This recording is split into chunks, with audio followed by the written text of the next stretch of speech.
sodomy. Shit. Fuck. God damn it. No, that's not the way to introduce what is a podcast. Robert Evans. I'm so sorry. That was just the word sodomy. That's not an introduction of any sort. Robert Evans. Sorry. I'm terribly sorry. Oh my God. I'm so sorry. This is Behind the Bastards, a podcast. I was having a fine day. Where we talk about bad people, and I've ruined it. I've ruined our discussion of genocide by mentioning the word sodomy, and I apologize for that. You're just kind of subverting the narrative, and I do appreciate that. I don't know what a narrative is, but speaking of narratives, the subject of our episode today was the master of creating narratives. Also, Jamie Loftus, you're the guest. Sorry, I got so caught up in saying the word sodomy quietly that today's you really gave your all to it, and I know you're not feeling well, so that took a lot to get that kind of performance. It did. Are we talking about Aaron Sorkin? No, we're talking about kind of. I mean, thank you for that, Jamie. Okay, so Chris Carter was the X-Files guy, right?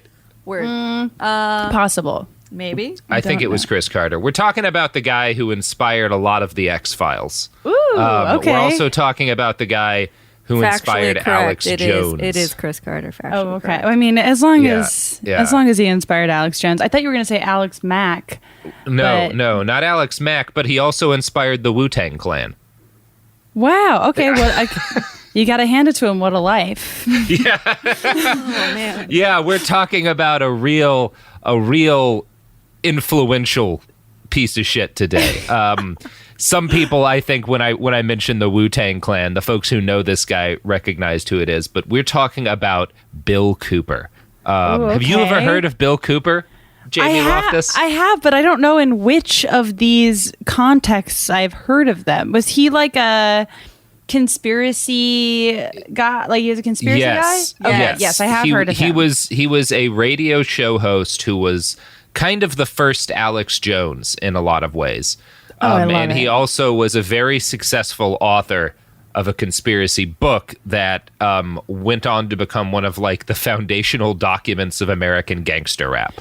The first paragraph of his Wikipedia page, I'm excited. Yeah, he's quite a character. I would like to say that I'm glad he goes by The first paragraph is Bill. just a full journey. Yeah. Holy shit. His real name is not even Bill, isn't it? Isn't his real name? It's William. No, but isn't that also not even in his real name? Kind Milton of. William Bill Cooper. Milton William Cooper. Well, Milton's my grandfather's name, so we're gonna take that. Yeah. He's Bill. He's Bill. Yes, I've decided that already. I have a long, and it hasn't really failed me yet. I have like a long distrust of someone that insists on going by three names, and yes. I have a feeling that this is no different. No, he was pretty consistent about just Bill, but yeah, Bill. Okay. You still shouldn't have trusted him because he was a famous liar. Okay, so kind of the reason I think this is important to talk about today is that at the present moment, Jamie, 11 QAnon believers are currently have like active congressional candidates. They've either won primaries or runoffs, and will be on the ballot in November. Good. Yeah, and if you're just joining us from the year 2015, some shit has gone down. First off, you might want to. First of all, end it now. Yeah. Just turn your car and angle. No. Yeah. So QAnon, the QAnon conspiracy theory basically states that the whole Democratic Party and all global political leadership is part of a satanic cult that drinks the blood of children. Right. Donald Trump was chosen by our military and also Jesus to take power and root out this cabal of devil worshippers. And this in some is all versions, stuff we talk about at the barbecues I have at my house. Yeah, as you should. Yeah. In some versions of the conspiracy, JFK Jr. is a crucial part of it. But that's very much a contentious issue within this community. So there's at least one of the QAnon candidates is also hot, which I found to be yes, there's some hot ones. Yes, I didn't know that hot people were in QAnon. That did, I was just like, okay, so they know skincare at very least. Yeah. Okay. Yeah, you can give a shit about, your pores and also believe that the Luciferian cabal has been orchestrating global politics in order to harvest adrenochrome from the blood of children. Child's blood is which great keeps them young. to shrink the pores. Yes. Well, I mean, actually, yeah, but that's something some of us just learned by accident. So, QAnon, it's pretty silly stuff. And it's so silly that all credible media kind of ignored it for 3 years and pretended it wasn't happening until there were hundreds of thousands of Americans who believed it, and 11 of them who might wind up in Congress. Michael Flynn. At least one person that you went to high school with deeply, powerfully believes in it. Would die for QAnon. Would die for this conspiracy. Yeah. Michael Flynn, a lifetime military intelligence man, a general, and a former member of President Trump's staff, recently had his whole family swear an oath of allegiance to the mysterious Q and his cause. So it's a problem. It's become an issue. It's a real issue, and it's not like the only thing to do about it is kind of laugh because of how much of a problem it is, but it really is not a laughing matter. It's a very serious issue. It's worth noting, like, QAnon for a long time, people would talk about it as a conspiracy theory. And one of the researchers I follow, Sarah Hightower, has kind of been making the point for quite a while that, like, calling it a conspiracy theory really misses the point. It's a cult. It's a religious movement. And I think at this point, you could probably make a pretty good case that QAnon is the USA's fastest growing new religious movement, which is, again, a real problem. So one of the questions we should all be asking ourselves as we try to deal with this thing that's happening is, how did we get here? Well, the question I've been asking myself is, who is Q? I've been asking myself this for many years. See, I think that's the least important thing in the world, actually. But yeah, I at this point, the belief system has gone so far beyond whatever the individual or individuals who are, like, posting the Q drops actually have been pushing people to do, that it's, like, I think kind of almost immaterial who Q is.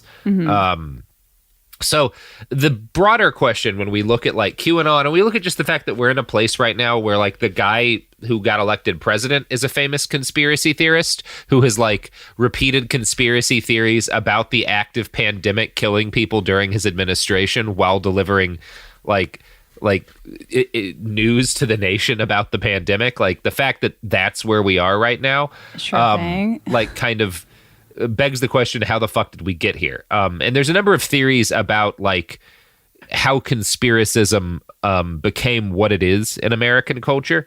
And it kind of starts in the 1970s with the work of a British sociologist named Campbell, who coined the term cultic milieu to refer to the kinds of supportive cultural environments that allow cults to form. Okay. So prior to Campbell's work, most experts had kind of seen cults as freak phenomenon, strange and terrible, like, things that just sort of happened. Like, some charismatic guy would come along and he would enthrall the brains of a certain group of people, and then you'd have a cult. And it was just sort of like this thing that happened as sort of like a freak curiosity. But Campbell's argument was that cults didn't come out of nowhere, and they weren't primarily the product of whatever individual or individuals were behind them. They kind of grew mushroom-like from a fertile cultural substrate. You had to have, like, a culture that could support the growth of cults, and certain things in a culture, certain, like, trends within a culture would make it a much more fertile ground for cults to sort of, like, form and thrive in. So that's, like, what a cultic milieu is. In the book A Culture of Conspiracy, scholar Michael Barkun notes, quote, "The cultic milieu is by nature hostile to authority, both because it rejects the authority of such normative institutions as churches and universities, and because no single institution within the milieu has the authority to prescribe beliefs and practices for those within it. As diverse as the cultic milieu is, however, Campbell finds in it unifying tendencies. One such tendency is its opposition to dominant cultural orthodoxies. This is also a major characteristic of the culture of conspiracy, within which the reigning presumption is that any widely accepted belief must necessarily be false." Okay. So that sounds a little familiar. It definitely does. I feel like the conspiracy, the conspiracy label is used to be dismissive too often, of, like, oh, it's kind of a fun tabloid story, more so. And then when you start calling it a religion, which has much of the same properties, it suddenly becomes serious, and all of a sudden there's hot people running for public office. Yeah, or compounds outside of Waco getting burnt down by the FBI. A number of things. Did you can just occur. bring Waco in here? We're going to talk so much about Waco today. We're getting into Waco today. Oh yeah, we're going to be Wacoing. wake up ready for Waco man. today. All right. Nobody wakes up ready for Waco except for David Koresh briefly, but not anymore. Yeah. So, we live in a culture of conspiracy now, and I think a lot of Americans are kind of waking up to the extent to which that is happening and continuing to happen, and what a problem it is. And it wasn't this kind of cultic milieu that has overtaken a lot of even mainstream culture now. Like didn't happen by accident. It was formed kind of intentionally by individual human beings who tended it like a good farmer tends to soil, and basically made our culture into one in which a famous conspiracy theorist could not just get to become president, but could get to like shout out his nonsense could get to like shout out conspiracy theories about an active plague while it was going on, and have millions of Americans say, well, like, surely that guy's right. Like, the fact that we're there now isn't an accident. It was like I don't know. This is a bad way to introduce this. There's a lot of that I'm trying to like kind of even wrap my head around here, because the problem is so extensive. And there's a number of individuals who were sort of behind bringing us to this point, because this wasn't always the case. There used to be, really what we're looking at as the root cause of why we are where we are culturally right now and politically right now is the death of any kind of shared conception of truth. It's not possible to have that, because a huge chunk of the country, whenever somebody claims to be like trying to tell them facts about the world, now kind of automatically will reject those facts if they're in opposition to whatever belief structure that person has, and will form the fact that like some professional person is telling them that their beliefs are wrong, will kind of graft that automatically onto this conspiratorial belief about the nature of the world at the moment. Like the fact commonly accepted truths. Exactly. Yeah. And today we're going to talk about probably the man who's most responsible with kind of setting off that domino chain reaction that led to the death of truth. I'm not going to say that this guy killed truth on his own, but Bill Cooper probably deserves more credit for building our cultic milieu than any other single person. And only, again, like two kinds of people really recognize Bill's name today. The first kind are folks who like study conspiracy and the history of right-wing extremism, the militia movement. Those folks will have heard of Bill Cooper. The second kind of people who know Bill Cooper today are fans of 1990s gangster rap. I was going to say, the others are rap fans, yeah. Yeah, is the Wu-Tang Clan. Yeah. I'm thrilled that we have found this intersection at long last. Yeah. Bill left a really big influence on both worlds, and it's kind of fascinating as to why. So Milton William Cooper. That's the name, Jamie. He is a Milton. It's really unfortunate. Was born on May 6th, 1943 in Long Beach, California. His father, Milton Vance Cooper, was an Air Force pilot who got his start flying for the U.S. military before the Air Force even existed. Milton wisely went by the name Jack, which is a much better name for a pilot. Jack Cooper. That's a good pilot name. Yeah, that's just a good old-fashioned MGM rename. Yeah, and you'll note that like neither Milton William nor Milton Vance ever went by the name Milton, because it's an objectively bad name. Well, I mean, just say what you will about his life choices, but he did make at least one solid decision. Yeah, no, he made the right call there. As a little kid, Bill went by Little Jackie, which is okay. I do hate that. Yeah, I don't like that. No, that's perverted. I don't like that. Yeah. So Bill's ancestors had come from all over the British Isles, which you shouldn't call the British Isles because it wipes out the existence of Scotland and Ireland, two nations that were kind of oppressed by the British for centuries. But I want to challenge the British and the Irish to unite and finally wipe out the English. And I feel like goading them this way might work. So just as a note in the future, when I call something the British Isles, it's because I'm trying to orchestrate the destruction of the English people. Yeah, you're just trying to remind people to radicalize and get some shit done. Yeah. So I'll refer to them properly Scotland and Ireland and Wales when you do something about the English. Yeah, Gauntlet balls in your thrown. court. Yeah. So anyway, Bill's family came from all over the Isles, and they wound up in the United States, and kind of all over the United States. He had family that fought on both sides of the Civil War. There were a lot of frontiersmen in the Cooper family. As a boy, Bill was particularly taken by stories of his great-grandfather, who he would later call a real cowboy. He wrote later that as a child, he saw photos of his great-grandpa. Yeah. He would later write that as a child, he saw photos of his great-grandpa, quote, standing in front of a saloon with a 6-gun in his belt. Now, Bill was a famous liar, and this is probably a lie, because there just weren't a lot of those guys, really, like, as a rule. That was like a fake, that was a constructed image in the first place. That's fun. Fun lie. Yeah. So anyway, and yeah. But this is what Bill at least thought it was important for people to think about his family background.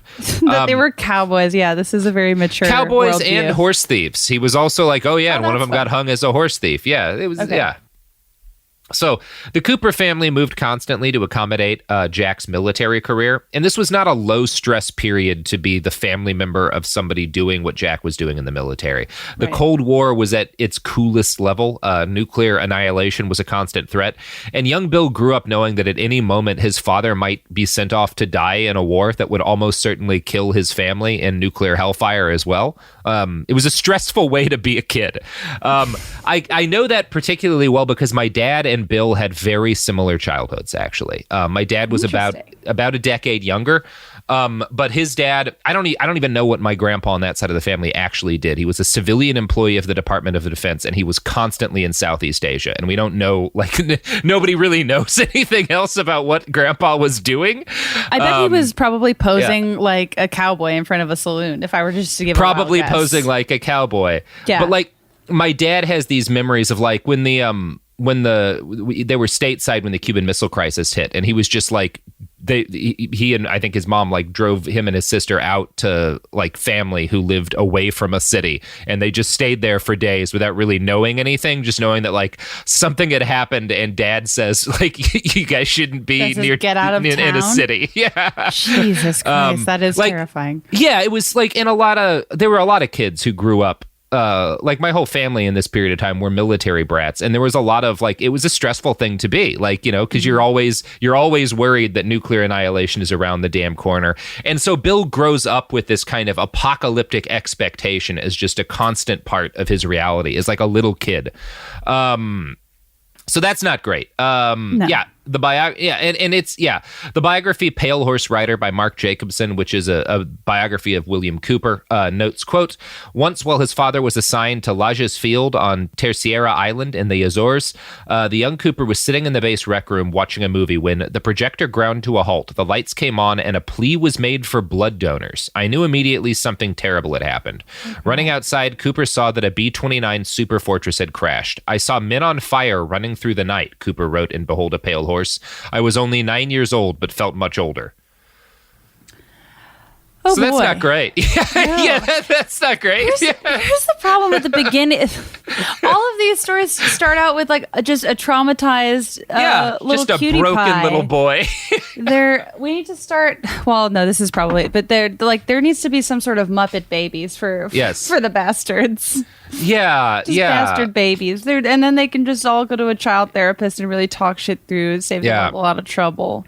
Yeah, except for Saddam, who would have absolutely smuggled in a gun and shot that therapist immediately. Saddam was, he was, you know, some people are born that way. He was a hardened gangster by 13. But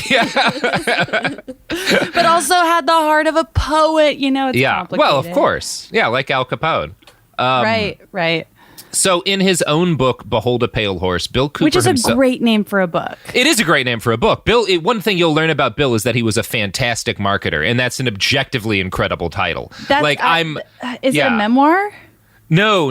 It just includes a section on his background. We'll talk about what Behold a Pale Horse is, because it's very influential. Soft porn. Like it's a very appealing title. Well, it's from that book that that line in the Book of Revelations, but again, we'll talk about that in a little bit. So yeah, it is a great title, and I'm kind of frustrated that he took it because it would be a great title for a book right now. It would. Yeah. So anyway, Bill would later write of his upbringing that, quote, "I didn't always love my father. He was a strict disciplinarian. My dad did not believe in spare the rod, and his belt was put to use frequently in our family."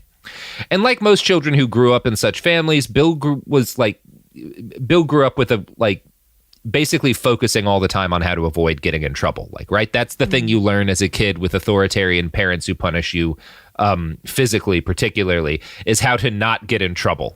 And he was regularly the focus of his dad's anger, which kind of, his whole life as a kid was revolved around hiding from his dad's anger.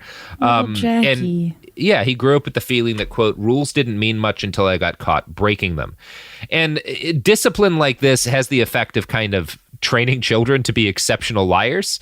It teaches them to always have a story, a really believable story, in order to not get in trouble. And there's actually research to back this up. In 2016, Victoria Talwar, an expert on children's social cognitive development at McGill University, published a study on this. IFL Science reported, quote, "Talwar and her colleagues developed a test to identify effective young liars called the peeping game. Taking her test to 2 West African schools, one with relaxed rules and one with harsh disciplinary regimes, the pupils were asked to guess without looking at it which object is making the noise behind them. Importantly, the last object made a noise that was different from any sound it could actually produce. For example, a baseball would make a squawking noise. If any children knew what this final object was, they were clearly taking a peek at it while unsupervised. During the experiment, the supervising adult leaves the room and upon returning asks the child 2 questions, what the object was and if they peeked at it. Talwar discovered that the more relaxed school showed a distribution of liars and truth tellers similar to that found in many Western schools. However, in the strict school, the children proved to be extremely rapid and effective liars. So that's going to become very relevant as we talk about every single thing Bill says about his life. Much of the information we have on Bill's childhood comes from Bill himself. And again, he's a liar. So it's very, Okay. This is difficult. It's tough because he lies about I'm really absolutely sympathizing everything. with him, but that's because he wants you to, and that's because he's a good liar. That's because he's a good liar. That also doesn't mean that he's lying about everything. And in fact, there's a lot he's definitely telling the truth about, including the fact that his dad, I have no trouble believing his dad was an authoritarian, parent because he was a military man, and that's real fucking common. I have no trouble believing that he was constantly stressed out as a kid about nuclear war because that's what it was like growing up in the 50s on a military base. Right. So that said, though, we're going to enter into a lot of areas where we have Bill's version of what happened and what's more likely to have happened, and they diverge quite rapidly. So Bill's relationship with his mother was a little more positive than his relationship with his father. He describes her as the kind of woman who used to be called a Southern belle, the type of woman that men like to dream about when they're lonely. She's the kindest, gentlest woman I have ever known. Once she likes you, she cannot be driven away. She is loyal to a fault. That'll become a little bit more relevant later too. So yeah, Bill was a high-spirited, sensitive mama's boy who moved around too often to build strong ties. And one of the few constants in his youth was armed forces radio. Bill was obsessed with the emerging popular music of the day, particularly Sam Cooke. Moreover, he fell in love with the idea of being a DJ, which at the time was the guardian and arbiter of popular youth culture. Yeah. Wow. And again, all of a sudden, it's kind of weird the extent to which Bill and my dad had the same childhood, because my dad also grew up on military bases wanting to be a DJ and doing that in high school and shit. It was the cool thing. It's not now, but at the time, being a DJ was the coolest thing you could fucking be. Robert, are you suggesting it's not currently the coolest thing you could be? Because it still is. Ask the anyone coolest that thing I've you had can sex be with. Is a white guy who does a podcast about politics. That's okay. This is propaganda. This is the conspiracy theories are running I around. don't like this. That's actually a popular QAnon belief, is that having a podcast is cool. You know what? Who definitely actually does think that having a podcast is cool? Who? The products and services that support this show. They'd fucking better. Oh, Lord in heaven.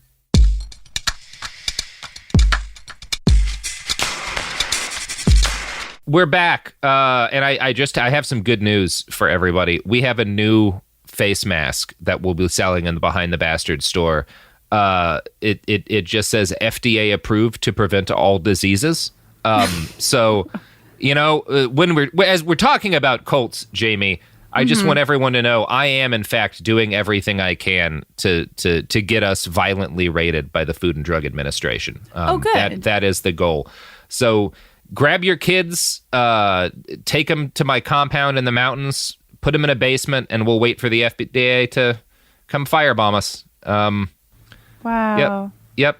What a beautiful image. What a beautiful image. Yeah, we're gonna make them do it. We're gonna radicalize the FDA, Jamie. That's my goal. That would be kind of fun. It would be neat. Like fun radicalized with good outfits. Yeah. Well, I don't know. Well, put the FDA in crop tops. See what happens. Okay, fine. As long as they're still like unaccountably violent. That's my dream for the FDA. Oh, they're extremely violent. I'm just saying, like a cult like a Heaven's Gate. It's like they have no morals, but also, they look nice. They match. Okay. We'll talk about this more. We'll workshop this.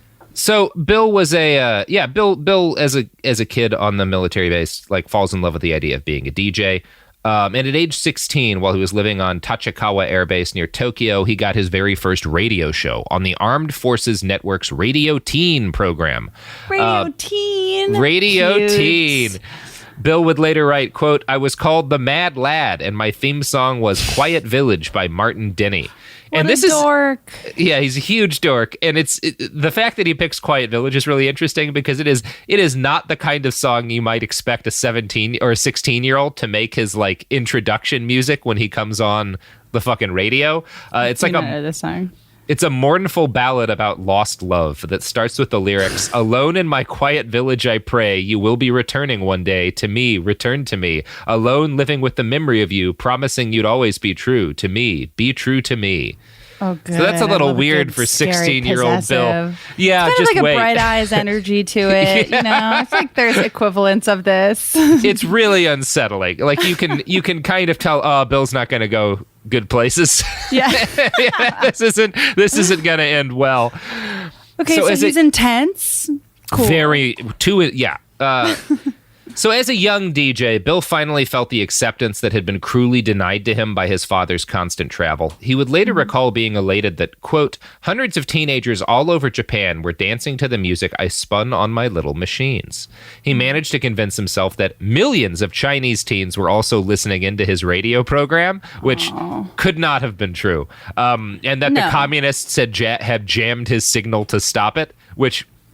Okay, this is like happen. major DJ energy. It's like, no, it's just the people don't have access to it.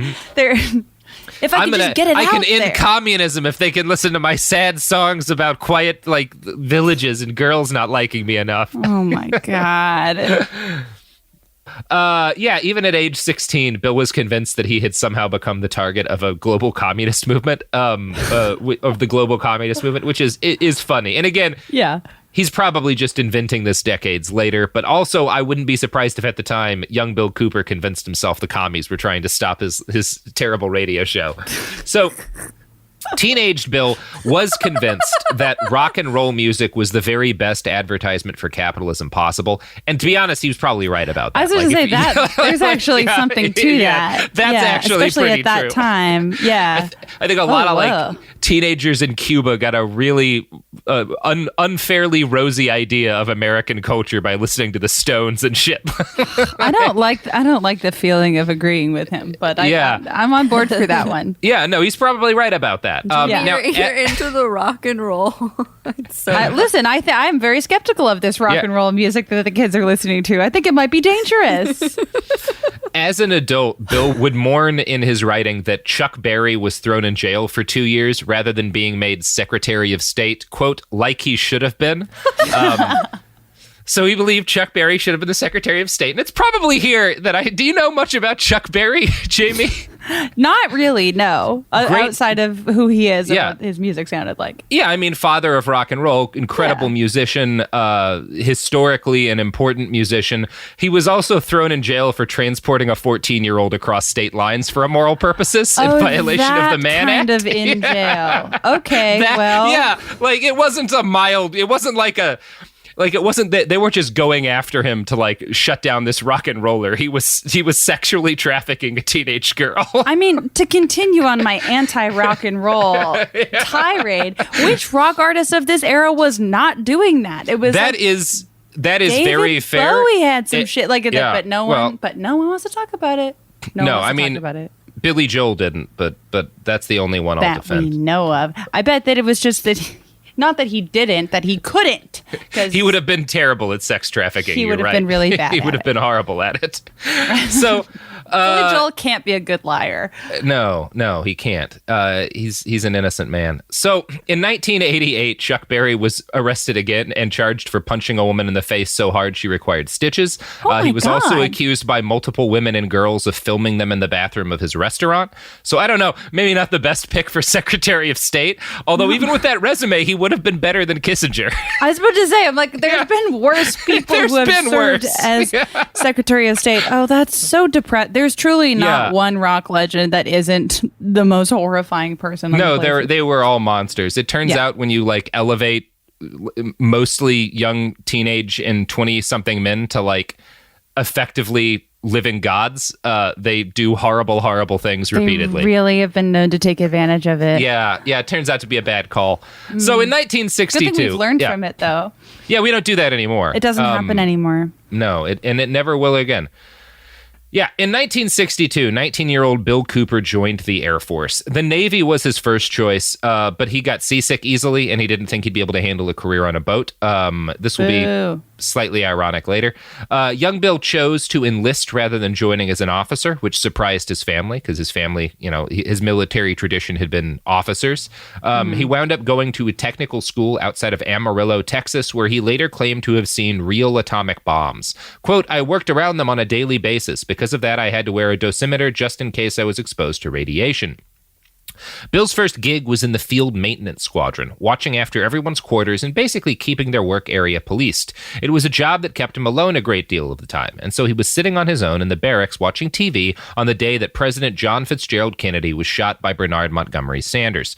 As Bill later wrote, quote, at that point, huge tears began to stream down my face. Waves of emotion rushed through my body. I felt that I had to do something, so I picked up the direct line to the command center. I choked back tears. When the command duty officer answered, I told him that the president had just been shot in Dallas. There was a pause, and he asked me, how do you know he has been shot? I told him that I'd watched it on television and then hung up the phone. I was numb all over. It's a bummer. Okay. Yeah. People, so what? President Kennedy got shot. Get over it.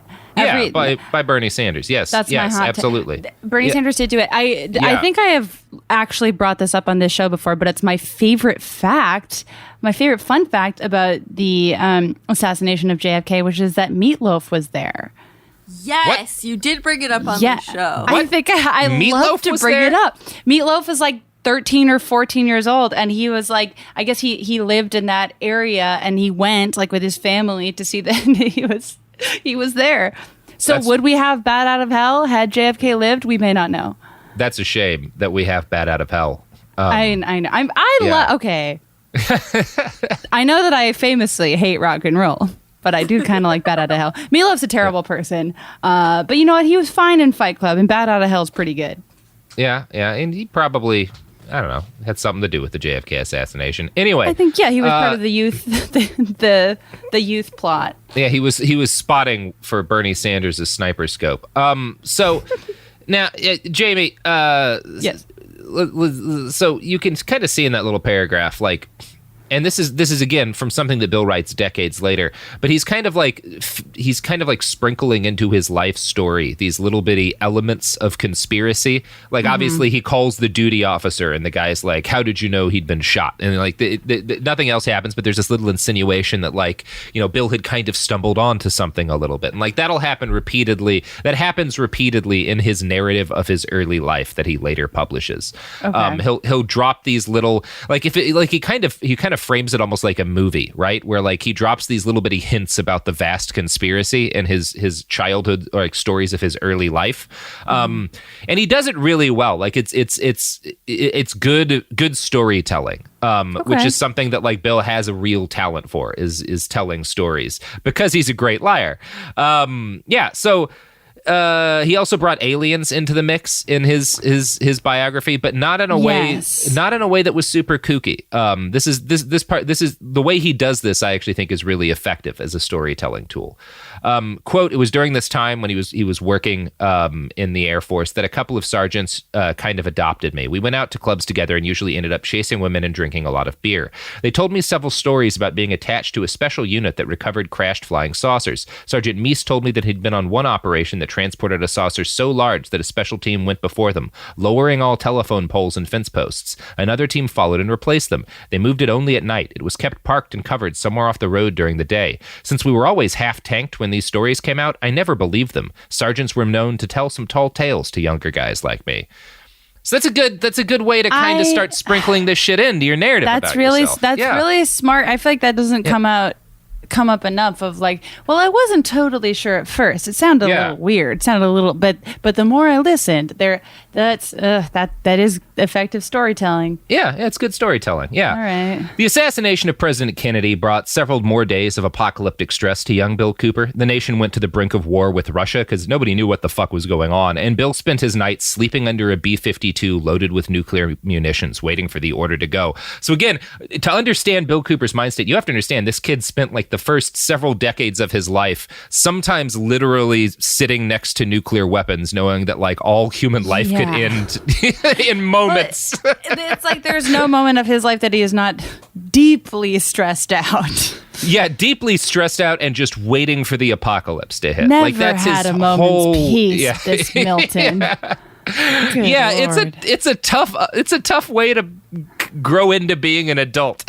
Sure. Yeah. So, thankfully, the order to end all human life via nuclear annihilation never came. And in 1966, Bill got an honorable discharge from the Air Force. He immediately decided to join the Navy next, since his seasickness had apparently improved, and Bill was, shipped over to serve on a submarine in Hawaii. What does that mean? Bill claims because apparently his seasickness improved is a very funny thing the to way say. he describes it is like after 4 years in the Air Force, he was like, I've always wanted to be in the Navy. Like, I'm gonna get over this problem and do Fuck it. I don't know. Yeah. Okay. So Bill Bill joins the Navy Bonine or something and was like, this I was going to say, it sounds yeah. like he bought a drugstore supplement. Yeah, probably. So Bill claims he got along famously with all of his new comrades in Hawaii, including his best friend, who Bill takes great pains to inform us was a black sailor named Lincoln Loving, which there are actual people named Lincoln Loving, so he might not have been making that name up. It does kind of sound like the name a white guy would make up for a black sailor to be his best friend in the narrative of his life. Right. Bill's other best friend was an American Indian who he doesn't give us the guy's real name, but informs us that he was nicknamed Geronimo. So I can't say that Bill's lying about this, but maybe. I can say that I'm pretty sure he's lying about this. This sounds fake as hell. Yeah. Anyway, while Bill was stationed in Hawaii, he poisoned one of his shipmates. In fact, the guy who was the ship's cook. Now, Bill claims that this is because for no reason at all, the cook banned him from eating in the mess. And he also insists that the cook was a drunk, and Bill was nobly worried he might endanger the other crew members while underway. Bill wrote, quote, I won't tell you what I laced his vodka with, but it wasn't anything you'd ever want to drink, believe me. I kept that chief so sick he was transferred off the boat for medical reasons. I didn't want to hurt him, but it was either get rid of him or starve to death. I made up my mind that chief or no chief, I wasn't going to sea on a boat that wouldn't feed me. Wow. So Brave. Real willing to poison his fellow sailors, which is, I feel like it seems like maybe he had a real problem with this guy. I feel like most people would have found a way to do that didn't involve poisoning a man, but I don't know. I mean, listen, desperate times. Sometimes you got to poison a guy. At any rate, the Navy was only ever supposed to be a stepping stone on Bill's way to achieving a bizarre and, in my opinion, pointless dream. He wanted to be the first member of his family to serve in all 4 branches of the armed forces, which is a weird dream. Isn't that like kind of that's just like, what if I went to 4 high schools? Like, what is the point of that? Is there any honor in that? It's like the EGOT, but you've always are doing shitty jobs, and it's not at all like the EGOT because they'll take anyone pretty much. Okay. Yeah. Interesting, irrational goal. But anyway, he never got to do this because by the time he was near the end of his 4 years in the Navy, the Vietnam conflict had really started to heat up, and Bill requested deployment to a combat zone. And the Department of Defense was like, absolutely, we keep getting all these guys killed. So yeah, like you're more than welcome to go to Vietnam, Bill. Okay, cool. So Bill was sent to a naval support unit in the Qua Viet River, Quang Tri province. And this was a really dangerous posting. Bill's job was to captain a riverboat, motoring How up and old down is he the at river. This time? He's in his 20s. It sounds like he's been alive for 100 years already. Yeah, he's in his 20s. Okay. Yeah, and have you watched Apocalypse Now? Yes. You know the like a huge chunk of it, they're on that boat with the machine guns that get shot at repeatedly. Yes. That's Bill's job. Like Bill does that for real. Okay. And it's one of the most dangerous gigs you could have in Vietnam. Like, cause you're on these like fiberglass boats that are basically big moving targets that have no armor on them. So it's a dangerous gig. That's a bad vibe. Okay. Yeah. Whatever else you can say about him, and we're gonna say mostly bad things about him. Bill Cooper saw some shit. His best friend during training was a guy named Bob Barron, and both men made a pact to drink a bottle of scotch in the other man's memory if they died in battle. Bob shipped out first, and he was killed almost immediately. Treat for Bill. Treat for Bill. Bill Cooper felt that now Vietnam was, quote, a personal war. They had killed a part of me.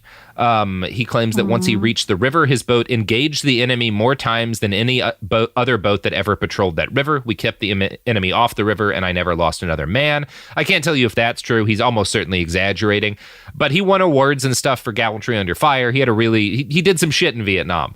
And it's probably fair to say that Bill's service in Vietnam was the only time where his like imagination of who he was as a person came close to being the real thing. So, Vietnam is in some ways a really positive experience for Bill, but he also walks away from it horribly, horribly traumatized. And obviously, he's a man who grew up in the 50s to a father who was incapable of having emotional conversations, and Bill grows into an adult with combat trauma and no capacity to deal with it in any way. But his service earned him a promotion to the Office of Naval Intelligence in Hawaii, where he worked on the briefing team for Admiral Bernard Clary, commander of the U.S. Pacific Fleet. In order to do this job, Bill's security clearance was upgraded to top secret Q, sensitive compartmentalized information. Q? Yeah, Is that Q I hear? Yeah, that's where QAnon comes from, is like Q was a level of military intelligence classification.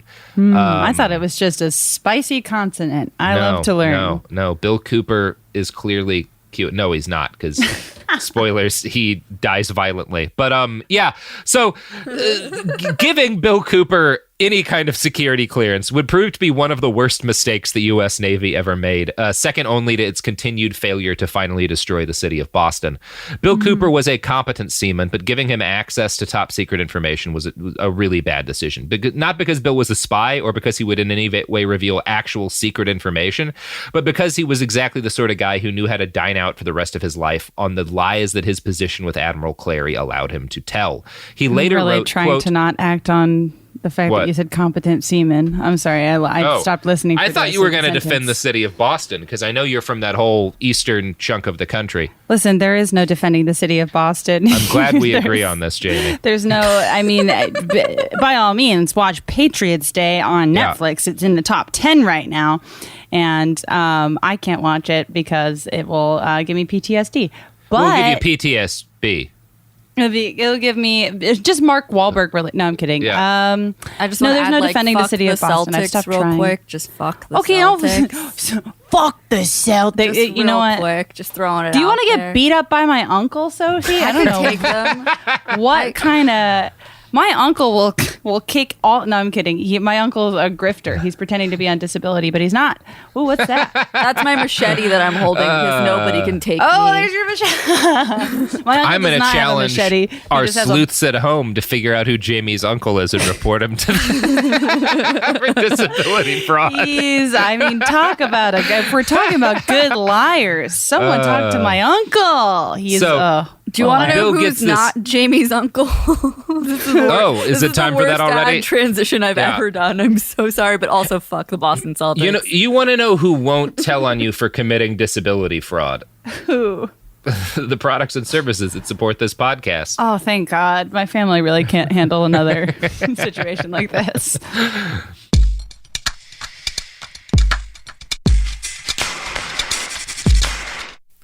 We're back. We're back. My family, the last time my family went to court, we all had to testify that my grandma had thrown a TV at my grandpa. So don't talk about the city of Boston. All right? Bill Cooper thinks he's a very Boston story. Watch your grandma throw a Roku at your grandpa. See how you like it. A Roku! Oh, Jesus. So Bill gets this job working for the Admiral, and he gets top secret security clearance about it. And he uses the fact that he had this gig for the rest of his life to kind of make the lies that he will later tell about the U.S. government to give them like an air of truth. As he later wrote, quote, "I began to see things at first that made no sense to me. President Nixon was on television giving a speech, an incredible speech, saying that we were conducting no bombing raids in North Vietnam, Cambodia, and Laos. 5 minutes later, intelligence came into the office with KIA figures of sorties over exactly the targets Nixon said the Americans weren't bombing. I would shake my head and wonder what in the world was going on here. That wasn't right. I never said anything at the time. Most of us never did. I never imagined the people in charge of the country would lie to the people like that. I was raised to think that this was impossible." Now, that part may or may not have been true. The bombing raids he's talking about happened, but it was also common knowledge by the time he actually wrote about them. His biographer, Mark Jacobson, seems to believe in this part and think that it was kind of a turning moment for Bill where he starts to distrust the government in a real way. But once his career as a conspiracy theorist got going, Bill started focusing on other things he'd seen in the Admiral's file cabinet. First and foremost was evidence that President Kennedy had been assassinated by his own Secret Service agent, William Greer. This was a remarkable feat. Not true, yeah. Yeah, because number one, it was Bernie Sanders, and number two, Greer was driving JFK's limo at the point the president was shot, and Bill had this like weird conspiracy theory of like a shellfish toxin pellet gun that was built into the body of, I think, an umbrella. But for the rest of his life, when Bill would be like talking about government conspiracies, he'd say like, "I saw the evidence of it in the Admiral's filing cabinet," and like he would say that about fucking everything. Sounds like a game of Clue. So this job is very fortunate for Bill Cooper because he did have a security clearance at one point, and he basically, it would allow him to lie for the rest of his life about having seen evidence of like evil government plots. That kind of reminds me of like when I guess in context to my life, when someone like works on a TV show that's good, but they do nothing, but that then they associate themselves with that TV show for the rest of their lives. Yeah. So yeah. Bill Cooper, like, kind of for sort of an example of the way Bill would later frame his relatively brief period of time working as basically the Admiral's secretary. I'm going to quote from a speech he gave at Hollywood High School in 1989. Wow. Yeah. No. It's weird. It's weird that got to happen, huh? Every time it sounds like a fake place, but it's a real place. Right away, I knew I was seeing what I was not supposed to see. Material never intended for my eyes. The secrets were there. What had been covered up, the treasonous betrayal. I looked right into the heart of it. Everything about the war was in there. The story behind the alleged attack by the Vietnamese Navy in the Gulf of Tonkin, the death counts, the Americans dealing with corrupt South Vietnamese government. That's what I learned in Vietnam. I thought I was fighting for my country, and I found out I was really fighting for big business, the coming one world government, Cooper told the audience. It was a devastating realization. This is from his biography, Pale Horse Rider. Okay. So Bill continued to do his job in the Navy, but when the time came up to either sign up for 4 more years or leave, he opted to quit this time. Soon, Bill was back in the mainland United States without a job for the first time in his adult life. And he'd kind of grown up obsessed with the idea of like living, like kind of a stereotypical Americana life, living in like a small town with like a close-knit community. And that was when he gets back to the U.S., he winds up in like the California, like big cities in California, like the fucking Bay Area and stuff. Right. And he's like, this is so different than like what life is supposed to be like in America. Something must have gone horribly wrong. And people who knew Bill as a kid will point out, like, Bill never knew the, like, quote unquote, like real America that he would spend the rest of his life obsessed with living. He like lived on military bases. He never knew small town America or any of that shit. It was just like a projection of like the media he was consuming as a kid. Exactly. Like he grew up having this kind of miserable childhood and longing for, you know, the kind of America he saw on the television, which never really existed anywhere. Right. Yeah. Sad. So, Bill winds up in the Bay Area. He gets a job as a diving instructor. He buys a motorcycle and he attempts to lead a normal life. But as Bill would later claim, his sense of guilt and outrage over the things he'd learned would overpower him. So he later claims that basically he leaves the military with the knowledge of all these horrible secrets, you know, these evil programs that the government is instituting to the filing cabinet. Yeah, this evil filing cabinet full of secret government plans to suborn the liberty of the American people and destroy freedom. Right. And so he decides to start like going after, he claims that he goes to a reporter and like starts giving him the information that he's gotten. And he's trying to like basically do what Woodward and Bernstein, you know, did and be like a deep throat to them to like reveal all these horrible government conspiracies. And when he's midway through this process, he's tracked down and he's almost murdered by government men. Now, Bill claims that this happened while he was on his motorcycle driving on Skyline Boulevard. A black Cadillac limousine pulled up behind him and ran him off the road. Bill would later write, quote, "Two men got out and climbed down to where I lay covered in blood. One bent down and felt for my carotid pulse. The other asked if I was dead. The nearest man said, 'No, but he will be.' The other replied, 'Good, then we don't have to do anything.'"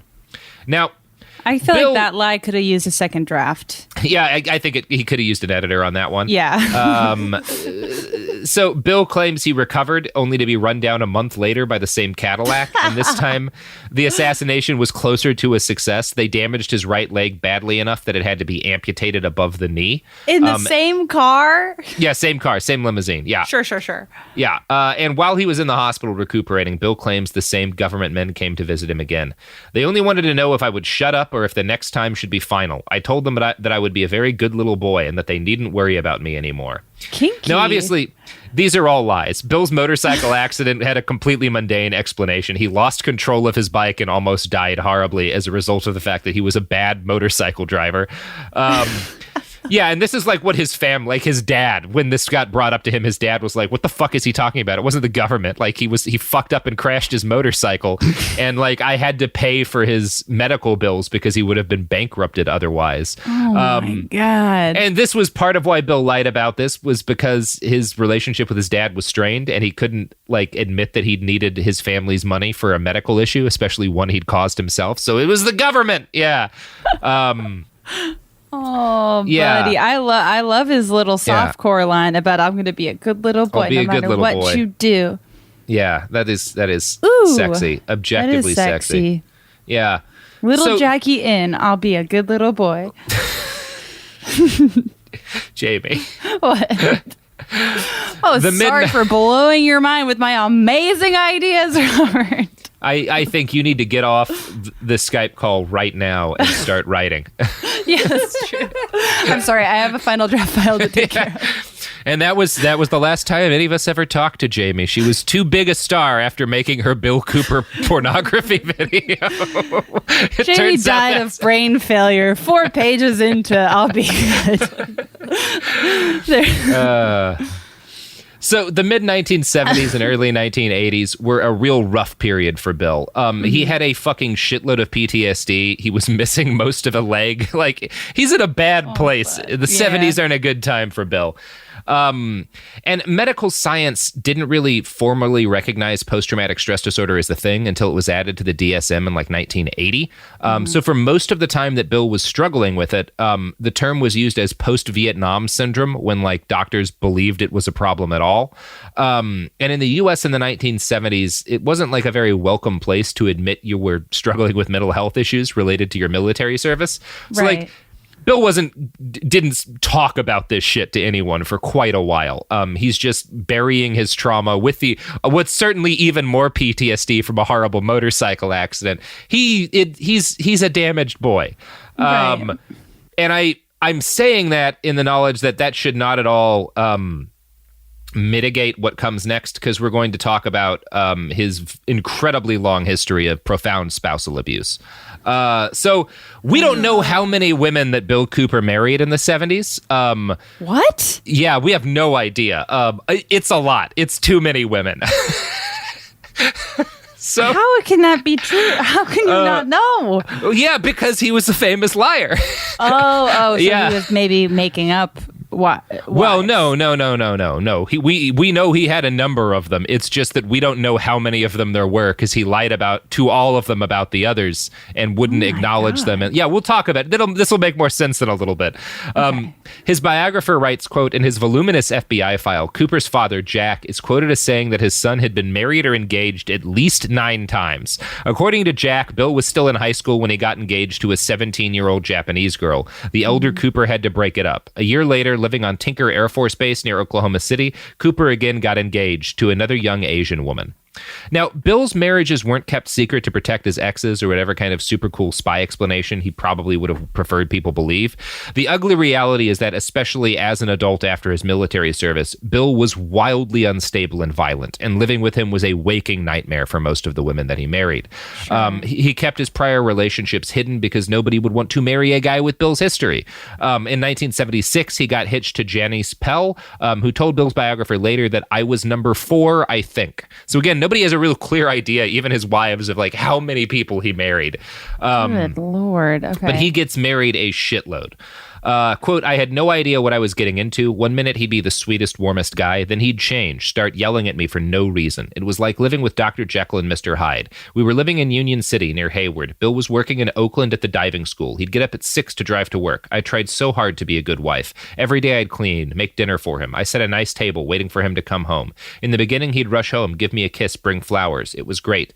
Then he got home later and later. It could be after 10 or midnight. Sometimes he didn't come home at all. I'd be beside myself, trying to figure out if he was all right. It was really awful. I'd sit there at the dinner table looking at the cold food and cry my eyes out. When he did come back, he'd say he was tired and go straight to bed. I didn't understand what was happening. I thought it was all my fault.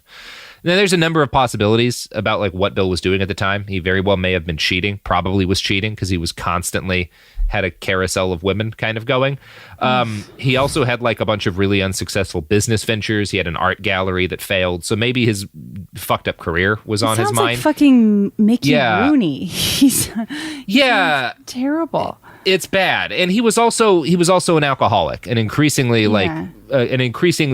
vicious drunk during this period of time. So he was probably out drinking a lot of the time. And Janice described him as a monster when he was drinking. Quote, he'd get abusive mentally and after a while physically. I tried to make excuses for him. The war, his leg. He always told me the men in the car would come back to finish the job. One day he hit me, gave me a bloody nose, knocked me out. I called the hotline. They told me to get out of there. Tony was just a little baby then. The next day we drove Bill to work and just kept going. We moved in with my parents in Los Altos. I only saw him one more time after that, when he drove up to get his stuff. I thought he might stay a moment, talk to his son, but he just got the things and left. And Bill, we don't actually know how many kids Bill had either, but they all kind of have the same story as this one, where like he'll have a couple of kids or a kid with one of these women, and then he will be a violent monster and she will flee with the kid, and Bill never tries to reach out again. God, that is so fucking miserable. It's not good. It's not great. It's not a good way to be a person. No.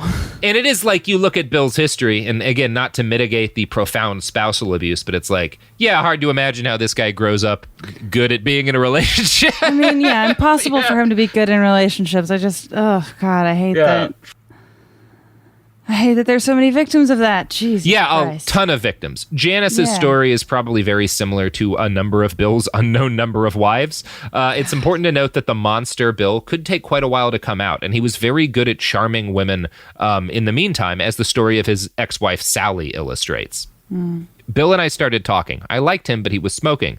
I told him smoke really bothered me. I'm allergic. He looked me right in the eye, said all right, and crushed his cigarette into the ashtray. He said he'd been smoking since he was 14, a couple of packs a day, but for me, he was going to quit. I asked him when. He pointed to the cigarette in the tray and said, I already did. He never smoked another cigarette as long as I knew him. We started dancing. He had this kind of old world formality about him, that military thing, I suppose. He was a very graceful dancer, very light on his feet for a big guy. It wasn't until later that I realized he had an artificial leg. You would never have guessed it. Plus, he made me laugh. He was zany, always acting out these incredible stories. He did these funny impressions. I loved to hear him talk. It didn't make a difference what the topic was. He knew everything about it. He had this tone in his voice. It just draws you in. You can hear it on the radio. He was perfect for that. We got married on Catalina, on the steps of the Wrigley Mansion. The party was at El Galleon. Bill planned the whole thing, told the band what to play. It was great.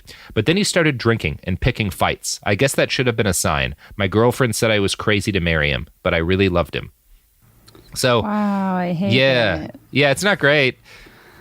It's not great. I hate him. And I'm trying it just in kind of trying to classify Bill. I don't know that he's what you'd call a predator, because I don't think he had a whole lot of control over what he was doing. I think he was a pretty broken person, but he also didn't go to like extreme measures to win back the women who left him. Like when he violently chased them away, he would just kind of pretend they'd never existed. Move on to the next person. I mean, that's still like pretty clear. I mean, it's horrible. But... Yeah, definitely an abuser. But I don't think he's like seeking women out and like trying to psychologically fuck them up. Like, I don't think there's any kind of like planning in it. I think Bill is one of these people who has like violent mood swings and no control over them and no desire to really control them.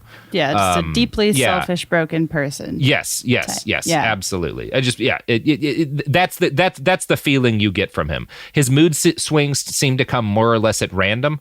And probably was a mix of a number of things.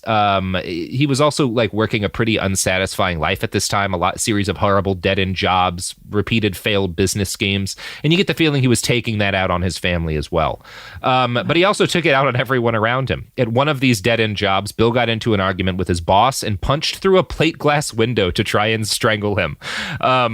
So he is not a planner. No, it sounds like he really is just flying by the seat of his pants at every turn. Yeah, punching through a plate glass window is not something you do if you're thinking a lot about your violence. So he was let go from that job. And obviously money was always tight because Bill repeatedly got fired from jobs for being a violent piece of shit. Sure. Yeah. And also he couldn't stop from getting the women that he was with pregnant. So he got Sally pregnant, like, pretty much as soon as they get married. Their daughter. Seaman. Yeah, competent seaman. Their daughter, Jessica, again, like, we don't know how many kids he had. Yeah, Sally later recalled, quote, he was the most loving, attentive dad. He'd play with Jessica for hours. He seemed so happy. But then just like that, he'd go off, start yelling. I blamed it on the drinking, but it was more than that. It was like he became possessed, not in control of himself. I'd tense up every time he came into the room. One night when Jessica was little, we went to Chuck E. Cheese's. Bill was drinking. He got abusive, calling me names. I mean, that is something that happens at Chuck E. Cheese. I mean, no one's going to be sober. I would be more worried about. No, wait. I don't want to make that reference because that's bad. Listen, I was as someone who still has birthday parties at Chuck E. Cheese's, no one is sober and no one is getting along. Yeah, no one should get along. I don't know. I don't want to. This story goes in a bad place, so I don't want to make the drinking jokes about Chuck E. Cheese's that normally like are a real positive part of my life. I love talking about what a bad place Chuck E. Cheese's is, but this story's real dark. Hard to disagree. This is one of the worst Chuck E. Cheese's stories I've ever heard. And that's saying something. Yeah. Bill was drinking. He got really abusive, calling me names. I told him I'd had enough, to stop the car, let us out. I was holding Jess on my lap. We didn't deal with seatbelts like today. I opened the door to go when Bill turned and pushed me and Jess out of the car with his artificial leg. It was like getting hit by a 4x4. We went flying. I was okay, but then I looked and Jess's tiny face was all cut up. So he kicks his wife and infant daughter out of a moving vehicle after getting drunk at Chuck E. Cheese's. Jesus Christ. This is why they have a 2-drink cap now. First of all. It's Bill Cooper. That's the Bill Cooper rule of Chuck E. Cheese's. That is so very upsetting and very horrible. It's bad. It's real bad. And not the first time that has happened at a Chuck E. Cheese. Not the 50th time that's happened at a Chuck E. Cheese. No. For reasons that are probably too depressing to think about, Sally didn't leave for good after that. She set up a meeting between her, Bill, and their pastor to try to talk things out. And the subject of the conversation quickly turned to Vietnam. And Bill, as soon as the pastor kind of started asking him questions about his service, Bill got violently angry. He started screaming and became so incensed that Sally's pastor had to call the VA to come and pick him up. So the couple splits in 1982. And during this time, Bill's going to Long Beach College, trying to make use of his GI Bill. And he spends a lot of time there. This is kind of the first time in the early 80s after this marriage X breaks apart, where he starts to kind of deal with his PTSD by writing about it. So he does essays and stuff about what he and other veterans are kind of experiencing. One of his essays from this period. That's more than most people were doing at that time. He does, to an extent, try to process his trauma. He writes an essay titled "Vietnam, Are We Still Suffering Casualties 10 Years Later?" And in it he wrote, quote, "On the campus of Long Beach City College, a specter reaps its harvest. Ghastly, it stalks the future of those who know its past. Any of us who have stood against it and survived. The demon strikes down dreams, educations, and even minds. It is insidious in nature and rides upon an undercurrent of memories, ignorance, and fear. It is not dead as many believe, nor is it a figment of the imagination. It is as real as the earth we walk upon." He's writing about his PTSD. And he's writing pretty well about it, actually. Bill's not a bad writer. And he isn't. No. And one of the interesting things that happens during this time is he meets a young Vietnamese refugee at Long Beach College and gets to interview her. And he has this realization that when he was, the way he later described it is he realized that if he'd encountered this woman when she was a young girl in Vietnam, he probably would have shot her. And this really fucks. So Bill's, you can't exaggerate how much Vietnam fucks this man up. How much PTSD, which is a story for a lot of people. Oh God, it's just horrible. Yeah, and to be fair, a lot of people who don't kick their wife and infant child out of a moving car. So it is not a certainty that you will then do that. But. Yeah, it's a rough... Bill is... and this will become really appropriate because of the man he grows into. Bill is the fucking poster child for how badly American imperialism fucks up young men. The young men who are asked to enforce it. So many levels, too, of how American imperialism fucks you up, how PTSD fucks you up, how the expectation based on media and expectations versus reality fuck you up. There's no limit on ways that this guy's fucked up. It's a case study. A lot of lessons in the story of Bill Cooper. So Bill gets married again in 1986, and that worked out about as well as you'd expect. By the tail end of the Reagan years, he had nearly 2 basketball teams of failed marriages in their rear window, a head full of bad memories, and no real prospect for work. The future looked bleak. Yeah. So the future looked bleak for Bill, but then in 1988, Jamie, there came a single shaft of brilliant sunlight. Bill Cooper discovered the internet. No! I know, the worst thing that could have happened to this man. The worst thing that could... Oh, no. Confirmation of every horrible thought he's ever had in his life? Yeah. It's unfortunate that things timed out that way.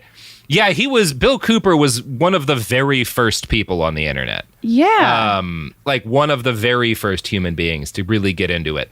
And the late 1980s internet was a real different beast than the modern one. There was nothing that really worked like social media, but there were BBSs, which were essentially forums. So if you remember what forums were, if you can think back to a time before Facebook, Bill's kind of into that sort of thing.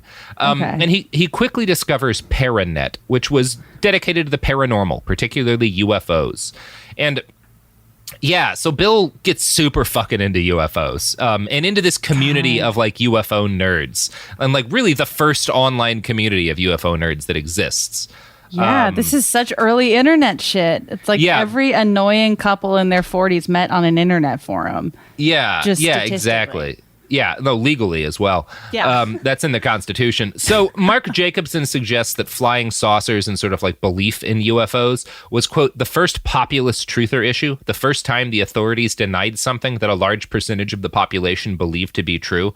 And this is probably accurate. In A Culture of Conspiracy, scholar Michael Barkun notes, quote, within a few months of the first modern claim of a flying saucer sighting in 1947, polls showed that 90% of the population had heard of them. By 1966, that figure had risen to 96%, and more importantly, 46% of all Americans believed UFOs actually existed.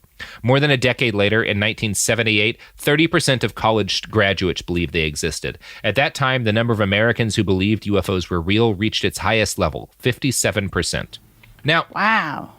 By 1990, the number of UFO true believers had actually fallen to about 47%, and it was still at around that level 6 years later. And this suggests that the internet didn't so much allow for the spread of a belief in UFOs as it did help to make those beliefs kind of more durable by building communities for people like Bill to explore and expand on existing theories. Mm-hmm. And this allowed for very different kinds of conspiracy theories to merge. For example, there'd always been stories about an alien crash landing in Roswell since like 1947. And there'd also been conspiracy theorists who believed that JFK had been murdered by someone besides the widely accepted culprit, who is, of course, Bernard Sanders. Bernard Sanders, with accomplice Meatloaf. Yeah.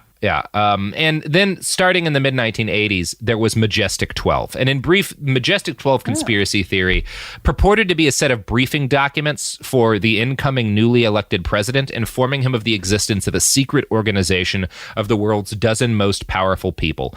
MJ-12 is like the first hidden global government conspiracy theory. Okay.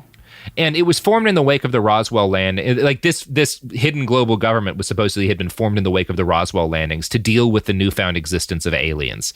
Now, the initial claims of the MJ-12 conspiracy theory were rather basic because this document actually was only like, I think, a dozen pages or something. But once MJ-12 hit the internet in the late 1980s, a funny thing started to happen. Conspiracy theorists began grafting their pet conspiracy theories onto MJ-12, writing in the JFK assassination and the Tonkin Gulf incident, which was the spark behind the Vietnam War, and a bunch of other shady stuff into the machinations of the Majestic 12. Now, the most successful of these conspiracy fan fiction authors was a fellow named John Lear, the son of the guy who created the Learjet. Lear's theory was that the leaders of the U.S. had made a devil's bargain with aliens back in the 1960s to hand over American citizens and cattle to them for mutilation and experimentation in exchange for technology. But the aliens... Yeah. This is the X-Files, right? Like this is actually this is literally what John Lear, and then the work that Bill Cooper does with Lear is the inspiration for all of the X-Files. Creedence Clearwater Revival playing in the background of this devil's deal with the aliens. This is good. I feel like I'm there. Yeah.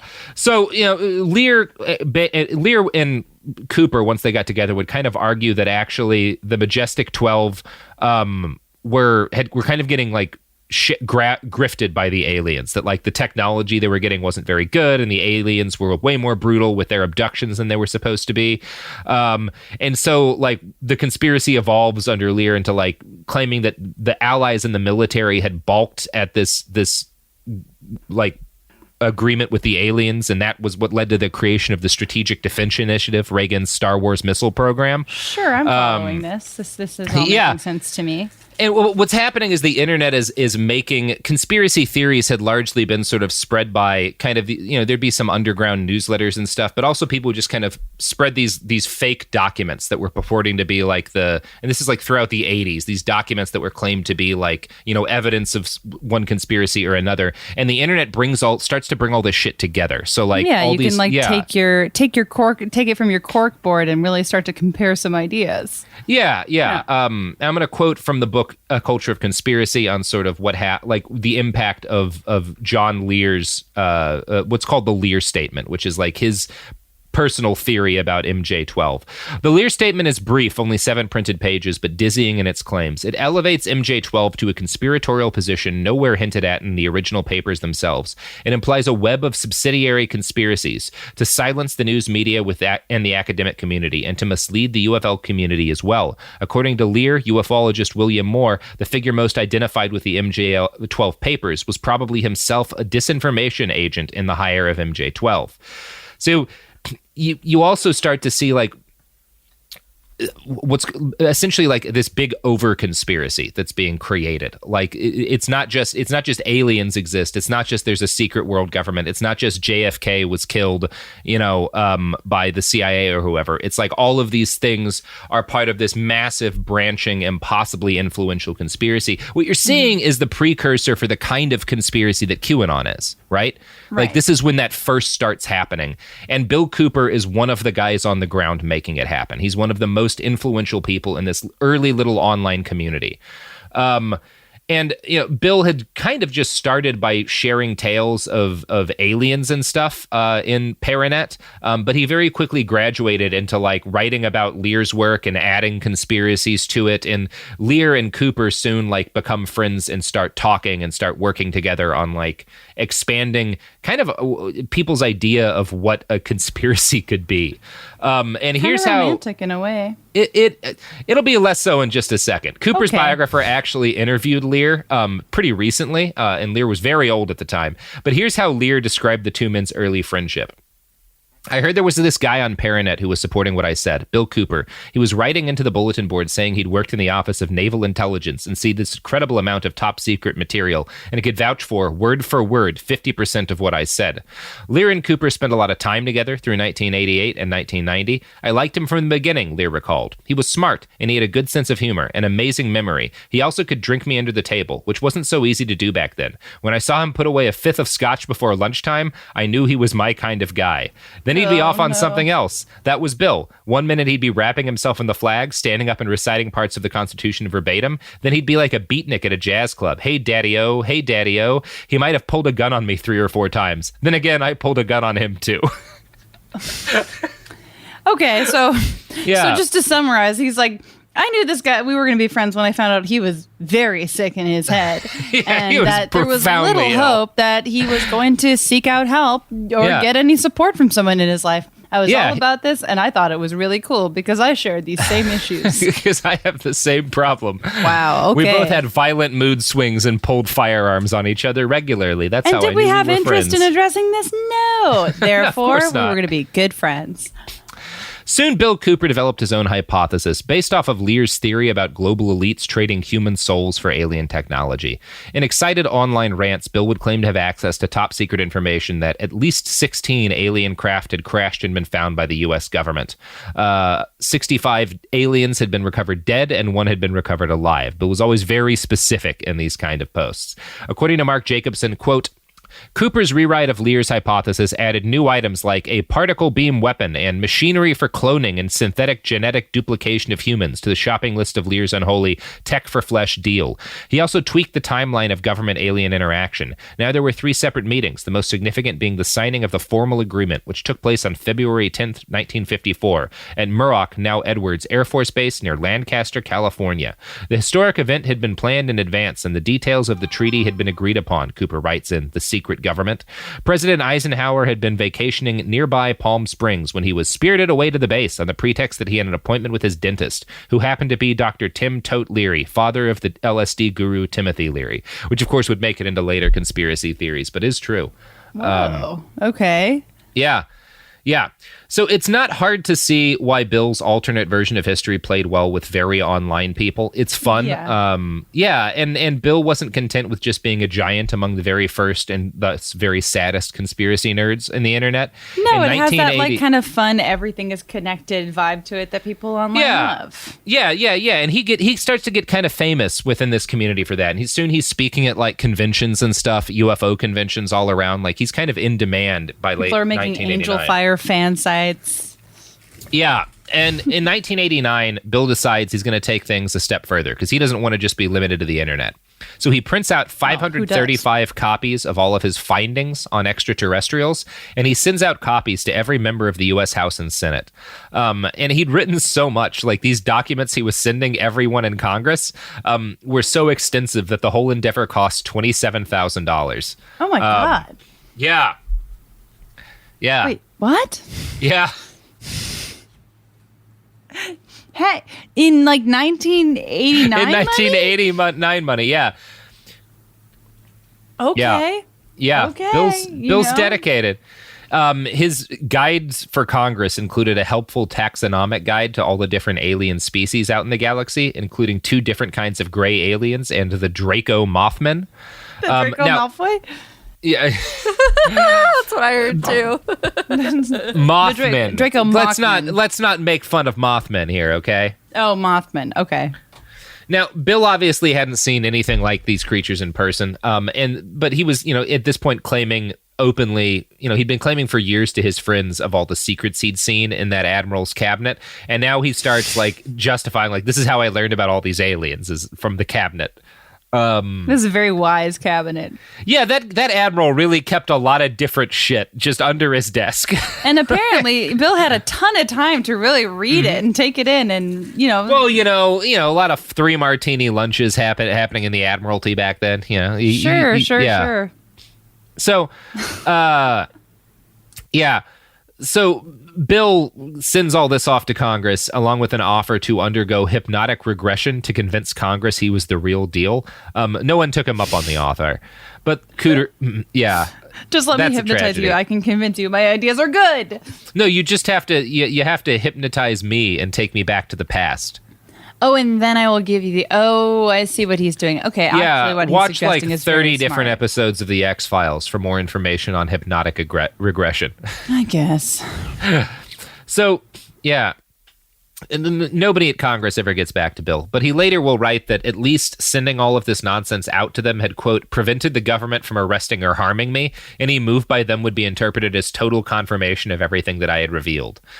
A lot of faith to have in this evil government. Yeah. So luckily for Bill, the late 1980s saw the meteoric rise in popularity of the UFO movement, and Bill became one of its first celebrities. He started making money, selling his different writings on extraterrestrials, and he was invited to speak at the Mutual UFO Network MUFON Symposium in 1989. Okay. Now, the MUFON Symposium started with disaster when, on Saturday evening, an MJ-12 expert named William Moore admitted that he'd colluded with an Air Force Office of Special Investigations employee to spread false information to UFO researchers, which is exactly what, Lear and Bill Cooper had been claiming. But unfortunately, Moore admitted that some of the disinformation he'd spread was, one of the pieces of fake, leaked government documents that Bill had used as a major source in his own work. Mark Jacobson writes, quote, "This was particularly troubling for the Lear-Cooper contingent since Lear had included a fair amount of this work in his hypothesis. It brought the galling possibility that much of the MJ-12 story that revealed Washington malfeasance was itself part of a government-directed disinformation program. Following Moore's speech, Cooper ended up at Lear's home in a rage. He was roaring drunk, screaming that he'd been set up and demanding to know who I was really working for," Lear recalled. "That was one of those times I thought he might kill me." By the next day, Cooper had calmed down. Who cared what William Moore said anyway? The man was a liar, a fake, less than a pawn in the larger game. The original MJ-12 papers were bogus, Cooper said, a pile of crap designed to lead you right through the rose garden. The truth, the real truth, the one he'd learned while looking through Admiral Clary's cabinet, was still out there, ready to be told. So after this all happens, at his first really big speech at MUFON's, Bill gets on stage and he delivers a captivating lecture that relied very heavily on his own experiences stumbling upon top secret information while working for the Navy. I'm going to play you a little segment of that right now, Jamie. Please. That's what I sent you, Jamie, over text. Yeah, and this will give you an idea of kind of where Bill is in terms of a pitchman, how he is at delivering his information at kind of the start of his career, because he's not really on the radio yet. Okay, so he's still finding his voice. He's still finding his voice, He's still finding his voice. Hey, we've all been there. There are accounts that there were 4. I saw pictures of 3 of those dead alien bodies in a report called Project Grudge, which also included material from a report called Blue Book Report Number 13. So, I'm not sure whether there were 3 or 4. I saw photographs of 3 of those bodies for sure. Really, it doesn't make any difference if there was 1 or 50. The important thing is that it occurred and that there were dead alien bodies that were not of this world. Okay. Yeah. He does kind of have the energy of a Reddit user who is on stage for the first time. Yeah. But it sounds like he course corrects this later in his life. He sure does. In part 2, we'll hear a lot of him. There's ideas being thrown out. There's ideas being thrown out. And a decent shirt. Yeah, and a decent shirt. So, yeah, one of the things you'll notice from that is that, like, what Bill's saying is obviously absurd, but he's smart enough not to dwell on any, like, one piece of data for long. It's very matter of fact the way it's delivered, yeah. Yeah, and one of the things that Bill really starts to do, so, like, UFO conspiracy theories had, for most of the time that existed, just kind of been this theory that, like, there's aliens out there and the government doesn't want you to know about them. Mm-hmm. Bill finds a way to really connect UFO conspiracy theories to people in a much more kind of emotional level, because by this point, the late 1980s, everyone's pretty aware that things have started to go wrong since World War II. Like, most Americans are like, this doesn't seem like the path we were supposed to be on. And Bill kind of is the first guy to be like, what if we just blame it all on aliens?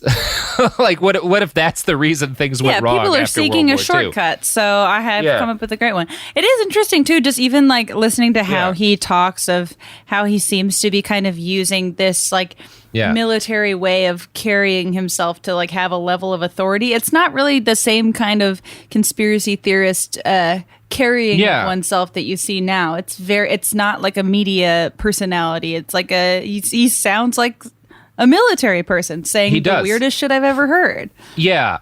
And he, another quote from that speech where he kind of goes into detail about how the aliens had fucked things up for America, I think is salient to end on for this episode. Quote, without the aliens, you can't make sense of anything that's happened in this country for the past 44 years. Put the aliens in the middle and you've got all the answers. Your own government is selling your children drugs and you don't seem to care. Your own government has given away the power of the people and you don't seem to care. There is an apathy that is running rampant in this country that is deadly. Whether or not there are aliens, we are now truly a nation of sheep. And ladies and gentlemen, I assure you, sheep are always led to the slaughter. It's here I should note that Bill Cooper is probably the man who invented the word sheeple. Wow. Yeah, he's the sheeple guy. Yeah. Legacy. He's certainly the guy who popularized it. If you sub out any of what he said with a absurd devotion to capitalism, I agree with it. Well, and sub out aliens with devotion to capitalism. You're onto something, because one of the things that I think separates Bill from guys like Alex Jones is I don't think Bill was primarily a grifter. I think Bill was a guy who, for all of his many, many horrific flaws, recognized that things were really fucked up, and he created this because he was a liar and a fabulist. He created this, and because he was kind of like fundamentally mentally incapable of really admitting what had gone wrong, he creates this whole schema to justify or to explain to people who don't want to admit what the actual problem is, why things are fucked up in America. And that's really like the genesis that's why conspiracy is so fucking popular today, in large part is because things are fucked up, everybody knows it, and a lot of us are desperate to not stare the real problem in the face. And Bill Cooper was the first guy to really get good at providing people with something that would let them not stare the real problem in the face. And I don't know the extent to which, we'll get into this a little tomorrow, in part 2, I don't know the extent to which Bill knew what he was doing.